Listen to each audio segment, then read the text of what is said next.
Hello, this is Evelina Oy and welcome to my tutorial about on how to make a website or blog using a blogger.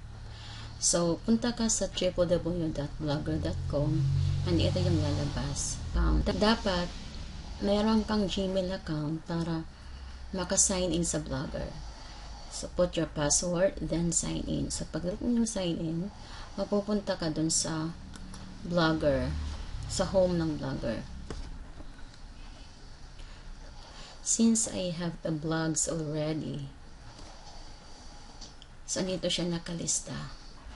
If you are a new user in Blogger, so punta ka sa new blog and mag-create ka ng blog. So example yung title, .com lifestyle. Yung address, lagyan mo example .com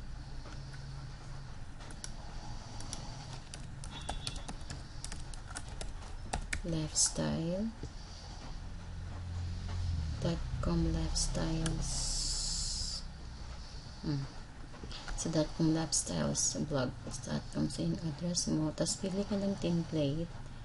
So, yung pili natin yung template, dapat yung simple lang, yung usually dapat yung white lang, hindi yung gaanong colorful, kasi para maging mukhang professional yung blog mo, dapat yung hindi siya masakit tingnan sa mata. So example, ito yung simple, piliin natin.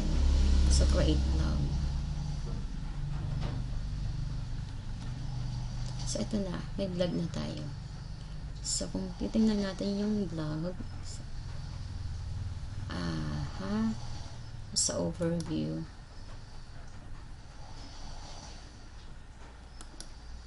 sa view blog, kung titingnan natin, so ito ngayon yung blog natin. So simple lang siya. Di ba yung blog may mga pages dito, kung anong gusto mong ilagay na mag-stand out siya, yung mga post mo. So para malagyan niyan, balik ito tayo sa blog.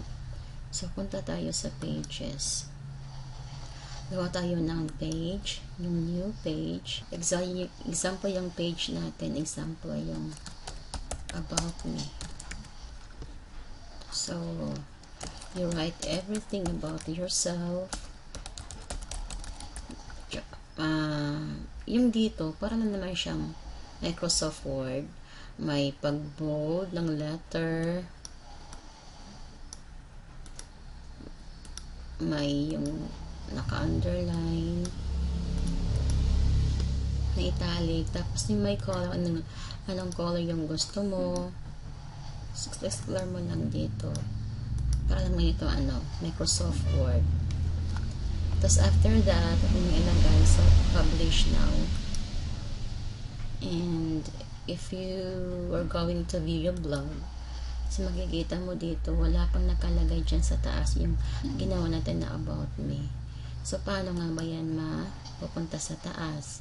So punta dito sa layout, then dito sa add a gadget, then sa taas, sa taas siya, add a gadget, click mo yan, tapos piliin natin yung pages, display a list of standalone pages on your blog. So ito yung ilalagay natin, add natin yung gadget na yan. Then check natin yung about me. Save. So save arrangement. I-review natin So andyan na siya. So yung sa paglagay naman ng post, kung halimbawa magpo-post ka ng mga articles mo, magsusulat ka, so dito mo lalagay sa posts, dito sa new post, punta ka sa new post.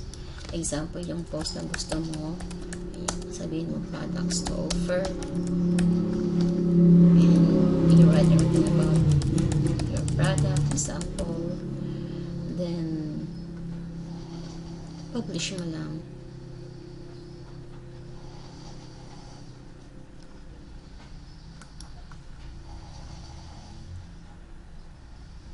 may pop up siya kung i-share ba sa Google Plus, but this time just cancel it. So eto, i-review natin. So eto na yung article mo, yung products to offer sample. Tapos ito siya sa taas, okay na siya. So para pag-adjust, yung pag-adjust naman sa lapad ng website mo na pwedeng matingnan kahit sa cellphone, sa smartphone, sa tablet, or punta ka dito sa template, customize, and i-adjust natin yung widths. Example dito. So yung typical na width niyan ay, alam mo, diba? And every time yung bar natin ay drag natin, so nag-iiba-iba yung sizes. So ito, we adjust it to 1,000. Tapos yung right side naman, yung dito, adjust natin to 350. So yan siya. So apply to blog.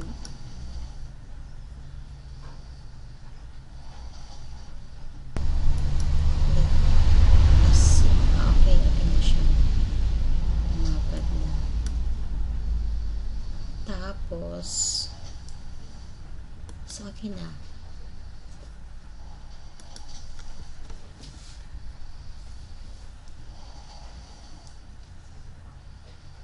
So yung blog mo ay may pages na.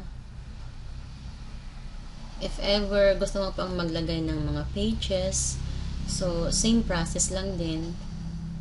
Then yung maggawa ka ng post or articles na ipopost mo sa new post, as I said earlier. So okay na yun. Yun siya kung paano maggawa. I-review natin yung blog natin, .com/lifestyles.blogspot.com. So eto siya. May pages dito nakalagay. Tapos dito yung mga blogs mo, mga blog post mo. Tapos ito yung right side naman. Nakita dyan. So that's it, guys. Hope na may natutunan ka dito sa video tutorial na ito kung paano gumawa ng website or blog using Blogger. So thank you.